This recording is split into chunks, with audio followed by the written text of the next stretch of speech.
continuar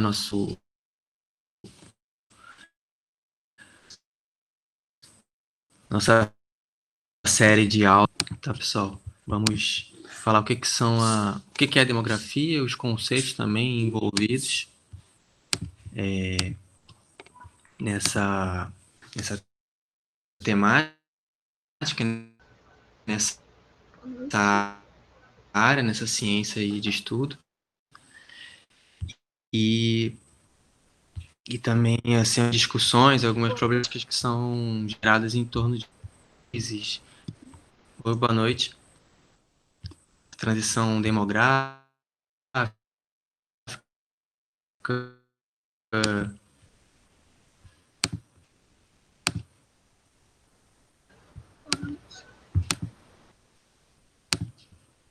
deixa eu perguntar, vocês estão vendo minha tela ou tá.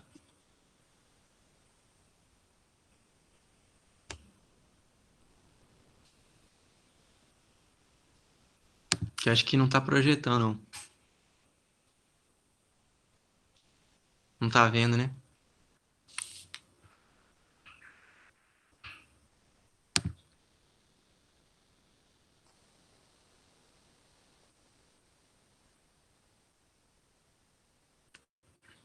Acho que agora foi. Último slide.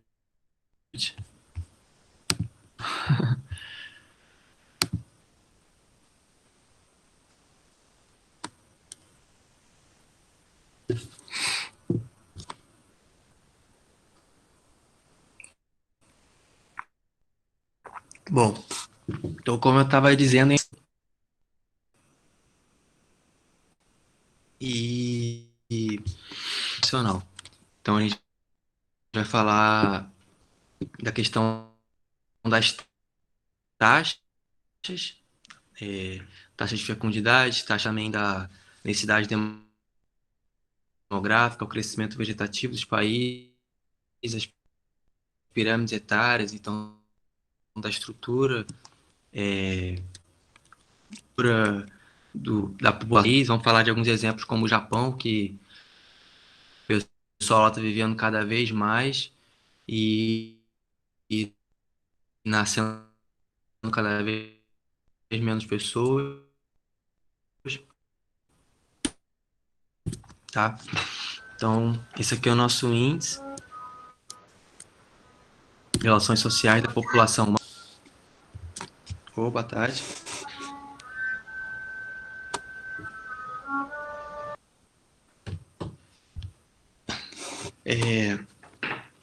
Então, o que é a população, né? Beleza, a demografia estuda a população, mas o que é a população? É um conjunto de pessoas que vivem em um determinado espaço, né? Então, a gente pode falar em duas, a população absoluta, que é o número total de habitantes. Então, Boa tarde.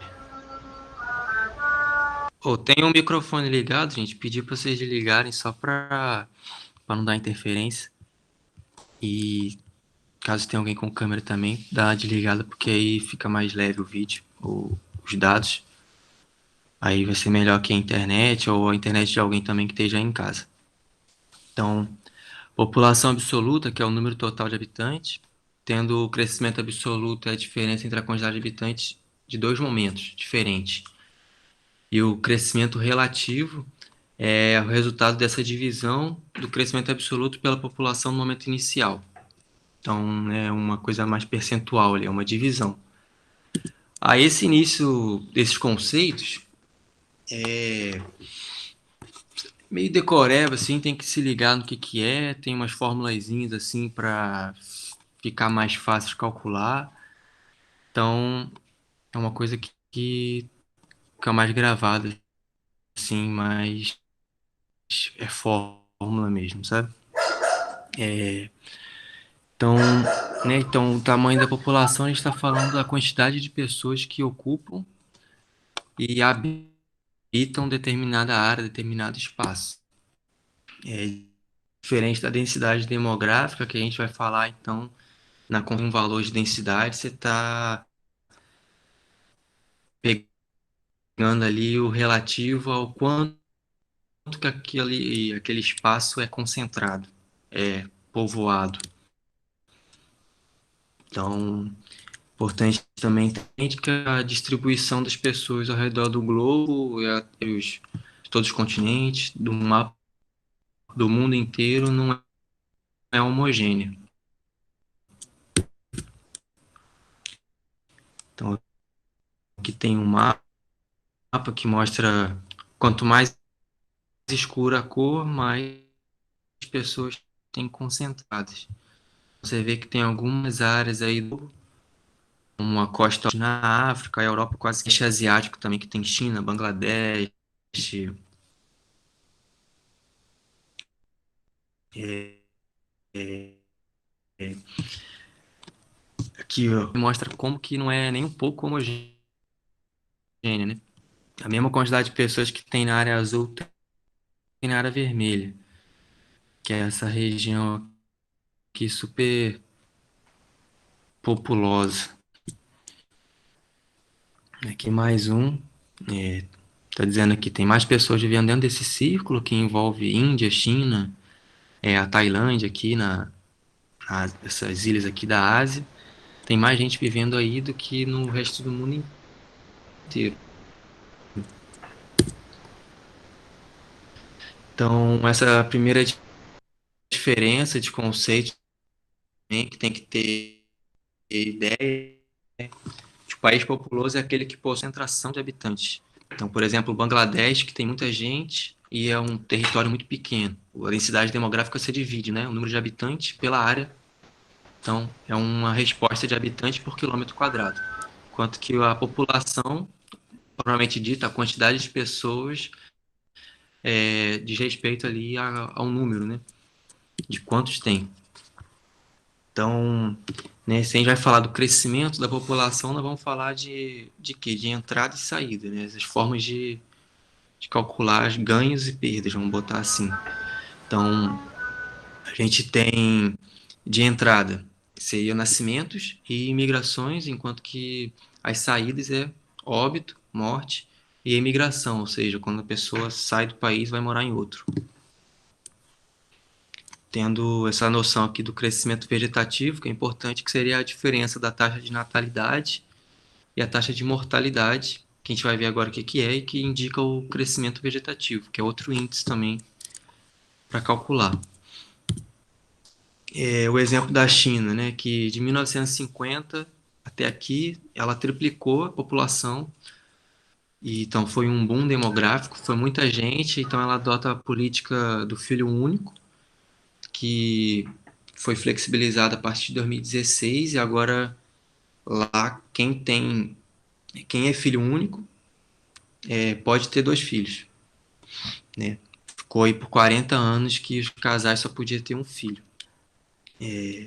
Então hoje a China tem uma taxa de fecundidade muito baixa e isso é um problema a médio prazo,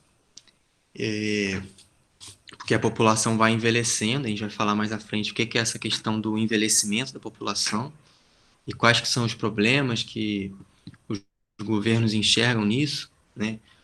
Até é importante discutir também, que a gente vai discutir nas aulas de imigração, de fluxo migratório, Oi. vamos falar da crise da imigração e Europa, atualidade, né?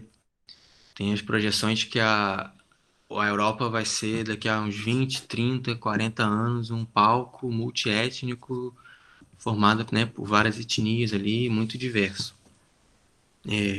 Porque lá a taxa de natalidade é muito baixa, de fecundidade é baixa, nascem poucas pessoas e cada vez mais procurado por pessoas de outros países para poder ir para lá, né? Conta de várias crises, crise civil, né? Crises humanitárias mesmo. Essa questão da China, por conta, né? Assim, é uma sociedade muito tem as suas características aí e fala assim em abortos seletivos, porque como só se pode ter um filho, né? Então, quando descobre que o filho que a pessoa estava esperando era mulher, eles costumam abortar. Então, assim, é uma relação de meninas nascidas para meninos nascidos é bastante diferente, né? Discrepante. Então, falamos também do conceito de infanticídio feminino. Aqui algumas projeções,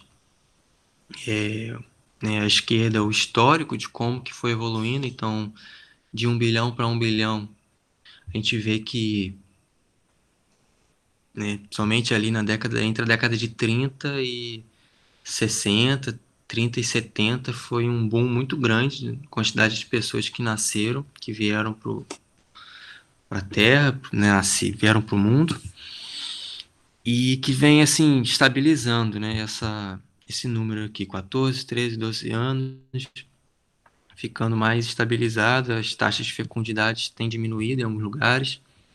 Aqui tem a projeção de como vai ser a população. Então a gente vê que tem um salto muito grande da quantidade de pessoas nascidas no continente africano nas próximas décadas, enquanto que na Europa essa taxa se mantém constante, até diminui. A taxa não, né? O número, né? Que é projetado. A América do Norte também é um número que não cresce muito. A Oceania ela segue ali um padrão sem perder controle, sem crescer muito. A Ásia ela teve esse crescimento, a gente vê que de 1950 para 2000 duplicou o número de asiáticos, mas esse número não vai, né, 2020 aumenta bastante também, mas 2050, quer dizer, 2050 aumenta, mas depois regride, né? Então, a mudança assim na estrutura, na cara mesmo, né, assim de como vai ser o mundo. Então, entrando nesse conceito aqui, a questão da taxa de natalidade seria a quantidade, né, a relação de nascimentos durante um período de um ano, é dividido pelo número total de habitantes daquele país e se multiplica por 1000 para poder dar um índice percentual. Aqui os 20 países que têm a maior taxa de nascimento, né, a taxa de natalidade. Então você vê que, em geral, são países da África, né, Guiné, Etiópia, Serra Leoa, Nigéria, Angola, Libéria. E os que menos têm, geralmente, são Europa, como Sérvia, Hungria, Croácia, alguns países também da Ásia, como Taiwan, a região de Hong Kong. E você vê que é bem diferente, né, gente? Varia aí, você vê de 43,7 Angola e o último país, Mônaco, com 6,5. Ou seja, né? Cada 1000 habitantes no Mônaco, para ficar mais fácil de entender, nasceram 6. Isso aqui, esses dados são de 2017. Então, para cada 1000 habitantes nasceram 6. Para cada 1000 habitantes em Angola nasceram 43. Já a taxa de mortalidade, ela segue o mesmo raciocínio, a mesma linha assim de cálculo, só que, né, está de acordo com o número de óbitos, né? Então a taxa de mortalidade expressa isso. Nós temos também a taxa de mortalidade infantil, que considera aquelas crianças, aqueles bebês que perderam sua vida no primeiro ano. Então é restrito para esses seres que perderam a vida no primeiro ano de vida. No primeiro ano teve o óbito, então é calculado dessa forma. Como eu estava falando, né, a taxa de fecundidade ela está reduzindo ao nível mundial. Então, você vê, quase, essa notícia aqui foi veiculada pela BBC, está dizendo que quase metade dos países tem nascimento insuficiente para evitar declínio da população. Então, que era uma reta ascendente, né, do crescimento da população, começa a se estabilizar e até mesmo a cair um pouco. A taxa de fecundidade ela é a base, a média, né, da quantidade de filhos que a mulher tem ao longo do seu período fértil. Calculado por média também esse período e tudo média, né? Mas expressa bem, muito bem. Principalmente os países da Europa que estão lutando assim com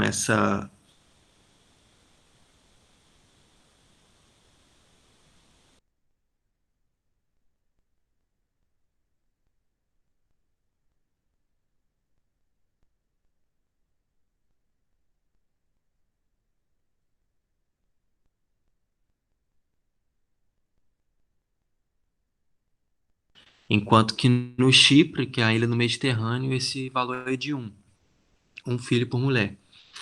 No Brasil a gente tem ali 1,8, então é uma taxa abaixo até do que é calculado como o esperado para se ter essa continuidade da população, essa movimentação.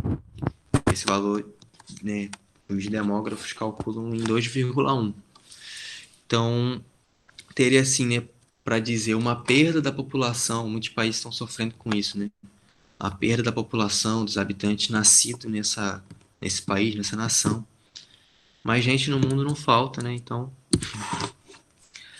a gente vai discutir essas questões, vamos passar também por esses problemas. Então, aqui, né, a média global, você vê que é muito desigual a taxa de fecundidade ao nível nacional, ao nível mundial, né? Você vê como que tem país que está muito acima da média global, que hoje é 2,8 mais ou menos.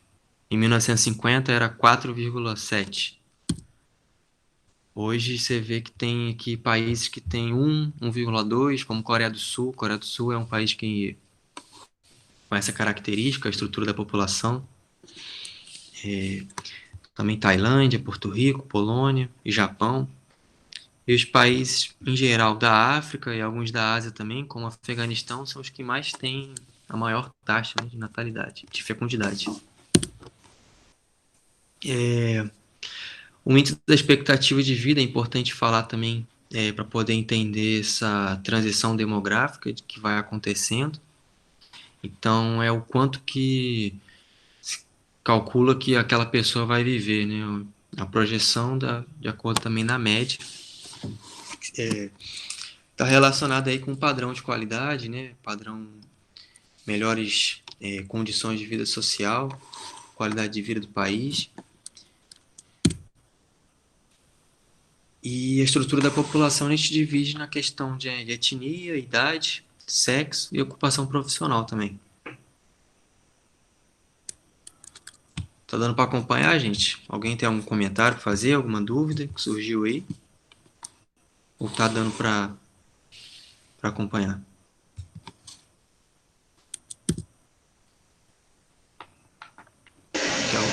Eu tenho uma dúvida em relação ao aborto seletivo. Você falou Oi. que depois que passasse de um filho, se fosse mulher que poderia abortar. Então, se fosse homem, no caso, não precisaria abortar? Como funciona? Não, quem é que tá falando? A É, Iesca. a Isca ou a Isca? Não é bem isso. A situação é a seguinte: como a China estava vivendo um boom demográfico, muita gente nascia. Você vê que de 50 para cá o número triplicou. O governo decretou uma política de que restringia as famílias a só ter um filho só. Sim. E aí não é que é permitido, tipo, oficialmente fazer o aborto, né? Mas é uma prática comum das famílias, do pessoal da China fazer o aborto quando é uma mulher, porque eles não querem mulher na família, entendeu? Preferem ter um homem que vai trabalhar, assim, várias questões assim, perspectiva daquela sociedade que enxerga, né? É uma sociedade muito machista, então foi comum por muito tempo, até hoje, esse aborto seletivo, Ah, entendi. Obrigada. entendeu? Nada. Na pirâmide etária, gente, está dividido dessa forma, assim,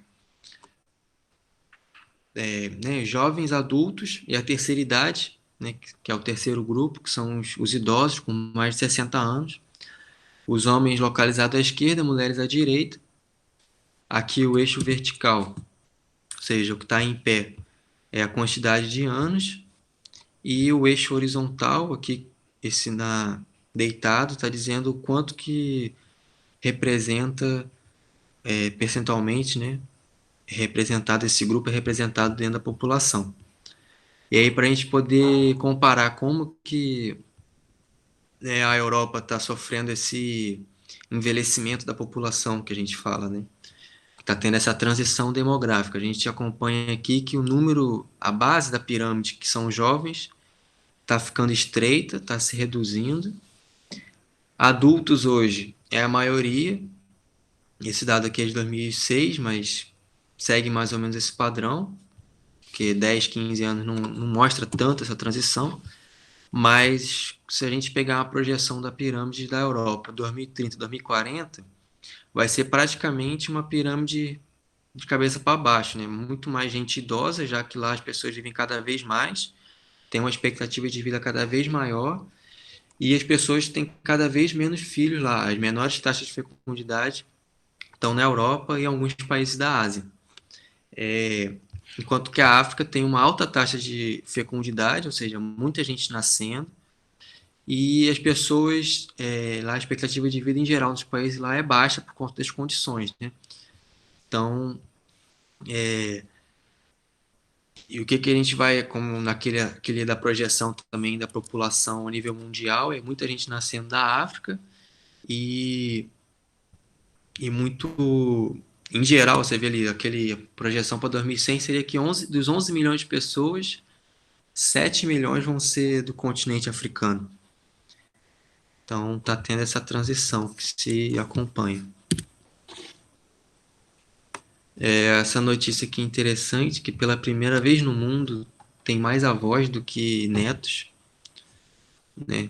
São hoje, acho que essa notícia aqui é de 2 anos atrás, são 705 milhões de pessoas acima de 65 anos no mundo e 680 que estão entre 80 milhões, né, que estão entre 0 e 4 anos. A gente pode ver também como que o Brasil vem reduzindo a taxa de fecundidade, né, e está fazendo essa transição demográfica também. A população está envelhecendo. 1980, as pessoas não viviam tanto, né? Quer dizer, ali também é o início do aumento da expectativa de vida. Ou seja, as pessoas que nasceram 70 anos atrás, em 1910, poucos estavam chegando, né, a essa idade longa, assim. Então, enquanto que hoje não. Hoje o padrão de vida está ficando melhor, as condições de vida estão ficando melhor e a fecundidade está diminuindo. Então, estamos aqui, nossa pirâmide é até parecida, né? Não sei se vocês concordam. Ela é parecida, assim, essa de 2020, Brasil, e Europa 2006, bem próximo, assim, mesmo caráter. Então, assim, movimentos que estão acontecendo não só no Brasil, né? Aconteceu na França recentemente, que é essa discussão social aí da reforma da Previdência, coisas que os governos alegam ser necessário. Alguns falam que não vai ter previdência pública no futuro, porque vai ficar insustentável, poucas pessoas jovens, um número mediano de pessoas na fase adulta, que é o segundo grupo, aqui ilustrado pela cor verde, e sustentar, né, uma aposentadoria de um topo de pirâmide muito largo. Então, são questões que são, né, pensando na atualidade aí que está acontecendo. Aqui, pensando na estrutura da população, a gente tem a projeção do tamanho, né, com uma taxa de fecundidade novo, está baixa, né, 1,8, um número relativamente baixo. Ela está numa reta que vai perdendo a sua ascendência. Então, aqui tem 3 linhas, que é o quê, né? Primeiro foi feito em 2013 o estudo, baseado com o que se tinha na época. 2 anos depois fez um outro, que estipulou que em 2050 teria 280 milhões. E o terceiro estudo foi revisado aí em 2017, que tem esse aqui. Hoje a gente tem 211 milhões no Brasil. Então você vê que 20 milhões para nascer em 30 anos não é um número alto, né? Assim, é um número que está, né? A taxa de fecundidade não é alta, então é um número que está aí sem ter um crescimento grande. Seria grande se a curva tivesse com a barriga para cima, né? Quer dizer, com a barriga para baixo, assim, ascendendo. Na estrutura da população, a gente fala também da população que é economicamente ativa, que são aqueles que, né, trabalham, estão dentro da cadeia produtiva. Aqui no Brasil é um valor aí expressado entre os 15 e os 65 anos de idade. E a população economicamente ativa, que seria, né, as crianças, jovens, menos de 15 anos, e aqueles acima de 65 que são os aposentados. Então, o que a gente fala da nossa população brasileira? Alguns dados aqui. Taxa de natalidade, ou seja, para cada 1.000 pessoas, 13 nascem, 13,9, praticamente 14. A taxa de fecundidade, 1,7, então é baixa. Mortalidade não é tão alta, né? Mediana também, pensando no nível global. Mortalidade infantil um pouco mais alta. E a expectativa de vida vai aumentando. Hoje já são 76 anos em média que vive um brasileiro. Pensando aí na questão urbana e rural, mais de 80%, 84,3% que mora em cidades. E como eu tinha falado, né, que não é homogênea a distribuição das pessoas, ou seja, essa área aqui do Centro-Sul, São Paulo, cidades, as capitais do Sul, Brasília também, Salvador, no Nordeste, o Rio é muito concentrado, tem altas densidades demográficas, são lugares povoados, enquanto que, né, os outros 90% do território fica aí para 40 milhões de pessoas. Pensando na estrutura étnica, esses são os dados coletados. Pessoas que se autodenominam brancas, né? Pardas, negras, amarelas, indígenas. Você vê que antes não tinha indígena, surgiu indígena do nada, né? Porque foi assim, muitos foram dados como dizimados, enquanto que não estavam dizimados. Então tem toda essa questão do reconhecimento enquanto identidade, né? Também. E também a invisibilidade, né, desses sujeitos diante aí do Estado, diante de quem fez a pesquisa, né? População negra que diminuiu também, esse é um detalhe, né? População branca diminui um pouco, mas assim, não sei aonde que tem 50%.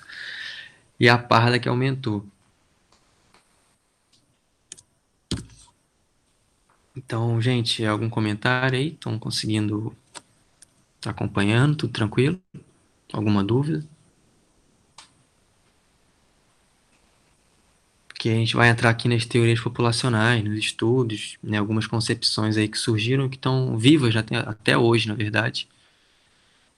E aí começa a ficar, acho que a parte mais legal também, assim, discussões mais sociais.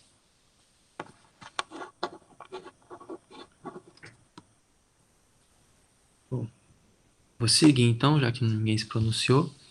A gente estuda, né, a teoria malthusiana do Thomas Malthus, que ele falava que a gente ia chegar, a nossa sociedade, né, a sociedade ia chegar num momento crítico que seria quando haveria falta de abastecimento de alimento para a população. Uma vez que você vê aqui que a população cresce numa progressão geométrica, eu botei um exemplo aqui, se tiver errado vocês me avisam. Cresceria assim, enquanto que a produção de alimentos e as condições de fornecer alimentos da natureza e o solo está produzindo, era uma PA, então chegaria um momento ali que ia ter crise. E aí, né, o que ele defendia para poder solucionar esse problema? Ele tinha duas soluções, soluções naturais, que eram epidemias, fome e guerra, então assim, ele falava que isso era positivo, porque controlava a população, as soluções morais, que ele falava que tinha que ter abstinência sexual, né, não ter relações sexuais, ou então só depois do casamento, e por ser também da igreja anglicana, ser assim, defender a burguesia, ser da burguesia agrária na Inglaterra, isso, né, período de revolução industrial também, então as cidades estão se desenvolvendo e mudando, é um período de muitas transformações sociais, né, mas ele pertence a uma aristocracia conservadora ligada à igreja anglicana, e no que tá, ele não defende, né, não fala sobre os métodos contraceptivos, porque isso não estava de acordo com a religião dele, mas dizer que é a culpa a culpa dessa crise seria a pobreza, porque ele falava que são os pobres quem tem muitos filhos. Ele fala que só quem pode ter filho, de acordo com ele, é quem pode sustentar os filhos.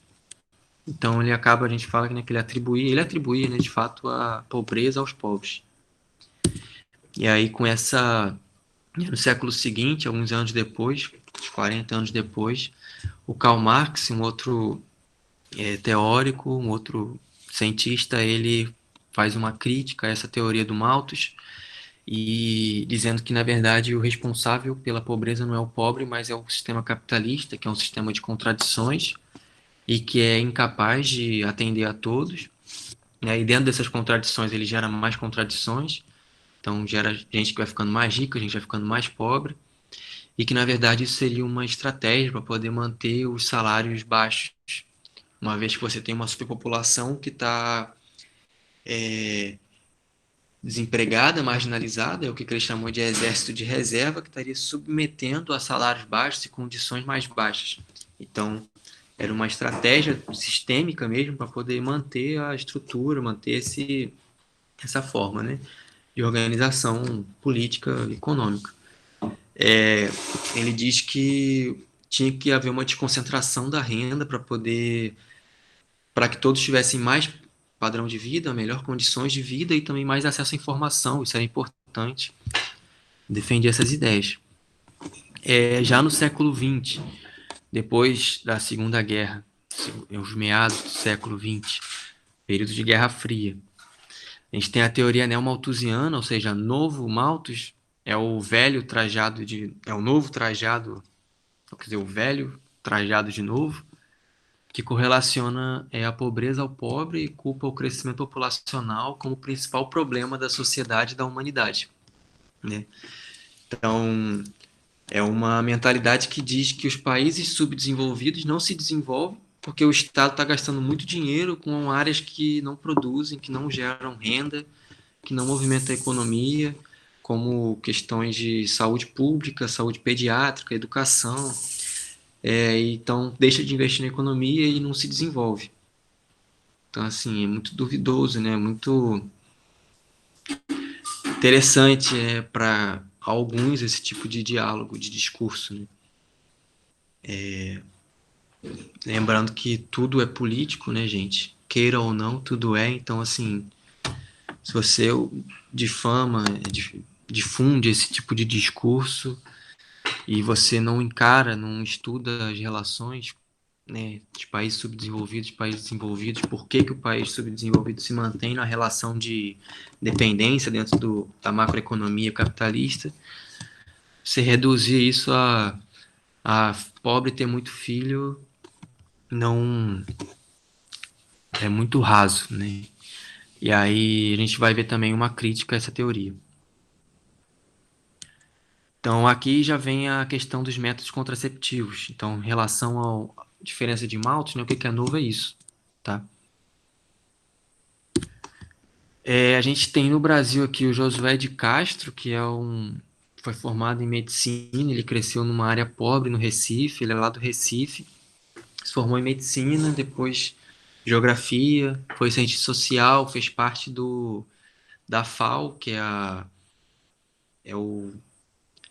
organização ali de agricultura, né, e produção de alimentos dentro da ONU. Ele já foi presidente da FAO.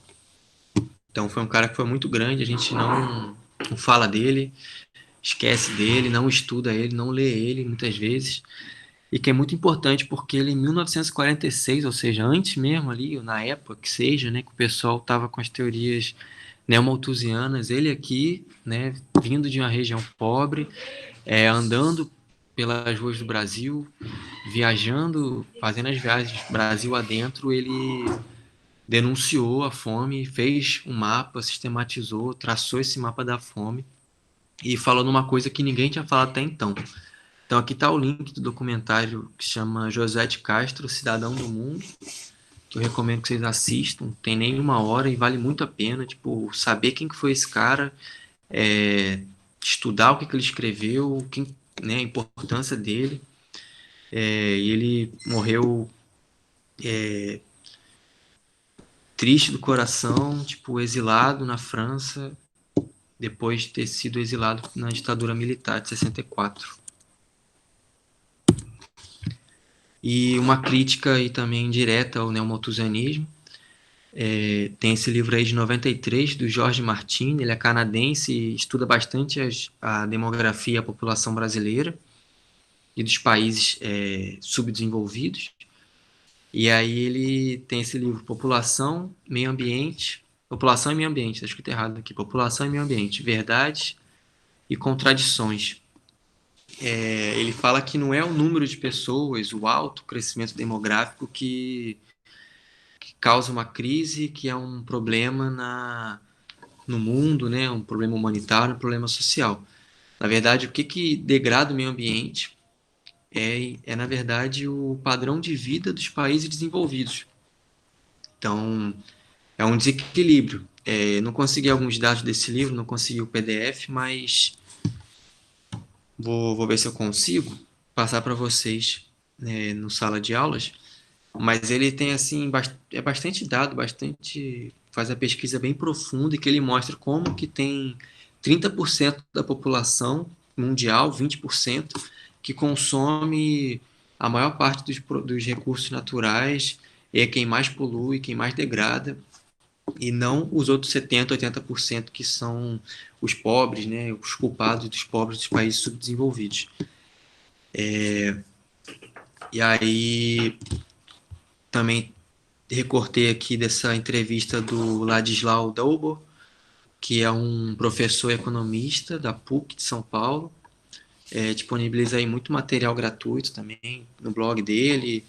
Essa entrevista vale a pena ler também, vou encaminhar um link para vocês, em que ele está falando que a gente está destruindo a natureza, né? A gente, enquanto humanidade, está destruindo a natureza para o proveito de uma minoria, né? Ele fala aí sobre as diferenças, as desigualdades cada vez maiores e gritantes, né, com a globalização, com a financiarização do capital. Pessoal, algum comentário? Alguma dúvida?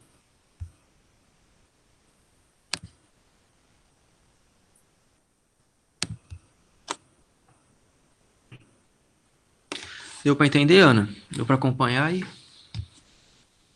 Agora que eu estou vendo o chat aqui, gente, eu não tenho acesso quando estou apresentando.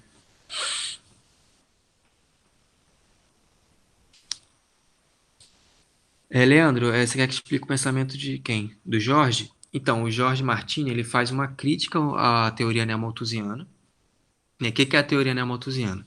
A teoria neomalthusiana está dizendo que o responsável pelos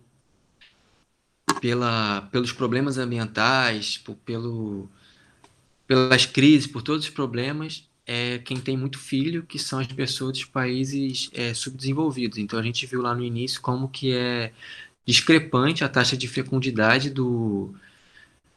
por exemplo, da Nigéria, do Níger, de Angola, que é muito alta, né, desses países da Angola, os países, ou seja, mais pobres economicamente, enquanto que os países que estão mais ricos, que estão na ponta da economia, são os países que têm as menores taxas de fecundidade. Então, é Coreia do Sul, Alemanha, Rússia, Japão.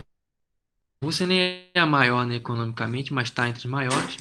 E aí, essa teoria neomalthusiana atribui a culpa ao pobre, dizendo que é ele quem é o responsável pela degradação ambiental, a superpopulação, que come muito, que vai dar crise por conta da ausência de alimentos. Enquanto que hoje, nunca chegou, né? A teoria do Malthus, ela é equivocada. A gente estuda para saber que esse pensamento é errado, isso é importante saber, porque nunca houve mais produção, né? Hoje a gente tem, né, estamos aqui em 2020, a população está muito grande,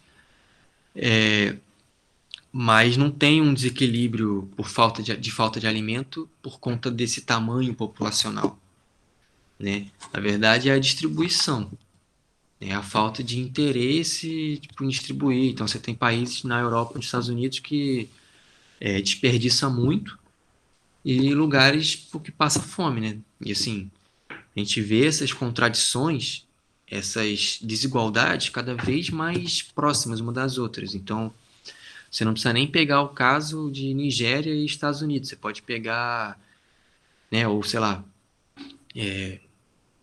não sei, sei lá, Nova York e o Bronx, né, ou Paraisópolis e Morumbi, Pacaembu, agora estou na dúvida, mas assim, é aquela foto clássica que tem o prédio de luxo, do lado tem Paraisópolis.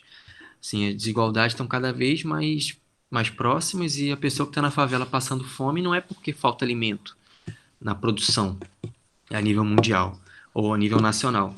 Falta, na verdade, uma gestão que seja, né, que pense políticas públicas voltadas, que dê amparo, acesso à informação também, isso é muito importante, e inclusão, né, e pensar realmente nesse grupos marginalizados. E aí o Jorge Martins ele faz essa crítica ao neomalthusianismo, dizendo que, na verdade, os problemas ambientais e os problemas, né, na exploração, no modo de vida que tá do ser humano que está consumindo a terra, que está consumindo os recursos, não é por ter muita gente que está nascendo, não é porque a taxa de fecundidade em alguns países, principalmente os países subdesenvolvidos, é alta. Na verdade, é porque tem uma minoria, né, que é o pessoal dos países desenvolvidos, a classe alta também desse, porque lembrar que tem pessoas, né, em condições não boas em países desenvolvidos também, mas é essa minoria que o Ladislau Doubo fala também, que está consumindo o planeta, que está consumindo tudo, que tem um modo de vida que não comporta, não é proporcional àquilo que a gente pode, que o planeta, né, oferece. Então a gente não leva em conta o que o ecossistema oferece para a gente.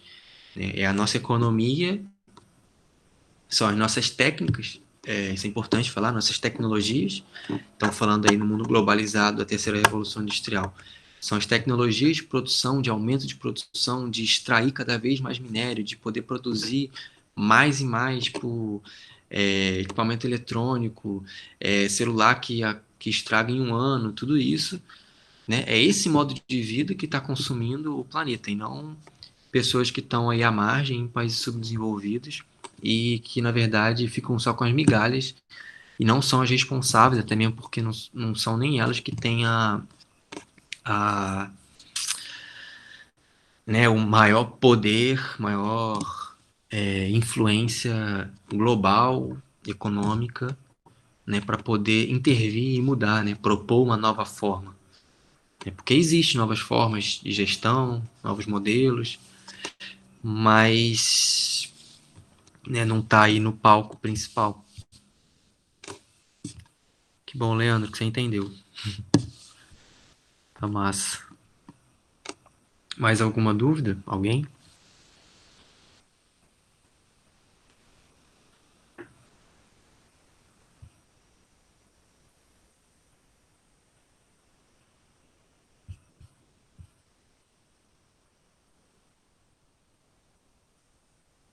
Que se não tiver dúvida, a gente pode encerrar, pessoal. O conteúdo já foi, aí esse né, a aula de hoje introduziu aí para a gente poder estar falando nas próximas aulas a questão dos fluxos migratórios, a crise humanitária que a gente vê por aí. Vamos falar também. Acho que uma coisa que eu faltando de falar é o porquê dessa redução da taxa de fecundidade. Eu não passei isso, não comentei. Nos países desenvolvidos. É atribuído principalmente à inserção da mulher no mercado de trabalho, né? E essa inserção, ela é anterior a isso, é o acesso à educação. Então, é a mudança no a mudança social, né? É assim, são as mulheres tendo mais autonomia e na luta de libertação delas mesmo para poder ter acesso, para poder ter o direito delas de estudar. É aí a pessoa, a mulher, a moça, depois que estuda, ela não quer, né, esse conflito de geração que existe hoje, é não querer, que é mais comum, né, hoje em dia, né, não querer estar, tipo, casando e depois de casar ter um filho, porque acredita que isso vai mudar vai atrapalhar na carreira profissional dela. Então, assim, todo o direito que elas têm realmente de pensar assim, de seguir a vida profissional da forma que elas quiserem, se quiser casar ou não, né? Cada um faz o que quiser da sua vida. Então, então a gente vê, né, na ponta desse que acontece assim na ponta do mundo, países como Coreia do Sul, Japão, Europa, que estão aí com as mulheres cada vez mais tendo essa vida livre, particular, tipo, mais inseridas no mercado de trabalho. E a gente sabe também como que tem esse desequilíbrio, né? Tipo, pessoa que a moça fica grávida e aí fica correndo o risco de ser desempregada, né, de ser mandada embora. Em países como Suécia, Noruega, eles dão um aporte muito grande para as pessoas terem filho, então assim, a licença maternidade é muito grande. Também recebe um salário do governo para poder dar essa assistência para a pessoa poder ter o tempo dela de ficar ali, tipo, cuidando do filho, né, sem atrapalhar, enquanto que em outros países acontece ser mandado embora porque ficou grávida. E aí, depois de 2 anos, sei lá, voltar para o mercado de trabalho é muito difícil. As empresas não querem contratar também porque é uma mulher que está sujeita a ficar grávida. Então, são algumas discussões da atualidade. E, Leandro, essa matéria aqui chama demografia. Vou carregar para vocês no sala de aulas, na nossa sala de aula lá, vou mandar o slide. Tá beleza? Mais algum comentário, gente?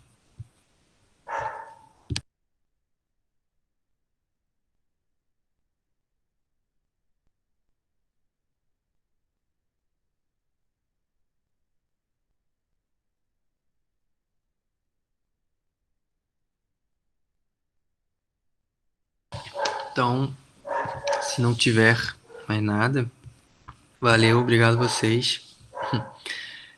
Se não tiver mais nenhuma dúvida, nenhum comentário, boa noite. A gente encerra aqui. Agradeço a participação de vocês aí, a presença.